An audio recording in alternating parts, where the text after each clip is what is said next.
3 నగరాల్లో భారీ కుట్రకి పాల్పడడానికి ప్రయత్నించినటువంటి వాళ్ళు రాయచోట్లో దొరికినోడు. 3 నగరాల లేఅవుట్లను ఉన్నాయి వాళ్ళ దగ్గర. టోటల్ నగరాలే 2 రైల్వే లైన్లకి సంబంధించిన లేఅవుట్లని.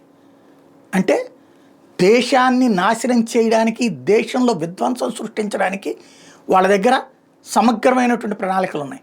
అంటే సదరు అధికారులు వీళ్ళకి సహకరించారు. ఆ మ్యాప్లు ఇచ్చారంటే ఆ రైల్వే కానీ ఇది డబ్బులు కక్కుర్తుపడే వెధవలు చివరికి వాళ్ళకు వచ్చి సచ్చేది 10,000 25,000 తీసుకుంటారేమో, కానీ ఈ ఇంపాక్ట్ కారణంగా ప్రాణాలు కోల్పోతాయి అన్నటువంటి కాన్సెప్ట్ కూడా వీళ్ళకి అర్థం కావట్లా.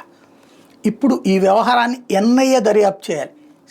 ఇక్కడ ఐబీ పోలీసులు పట్టుకెళ్ళి తమిళనాడులో పట్టుకున్నా, ఇక్కడ మిగతా వాళ్ళని పట్టుకున్నా ఇది కాదు కావాల్సింది. టోటల్ వ్యవహారం తేలాలంటే ఎన్ఐఏ దర్యాప్తు చేయాలి. ఎందుకంటే రాష్ట్రాలకు సంబంధించిన ఈ రాష్ట్రం కొంత ఉంది, ఆ రాష్ట్రం కొంత ఉంది, వేరే రాష్ట్రానికి సంబంధించి కొంత ఉంది. కాబట్టి ఎన్ఐఏ దర్యాప్తుకు అప్పచెప్పడం చాలా ముఖ్యమైనటువంటిది.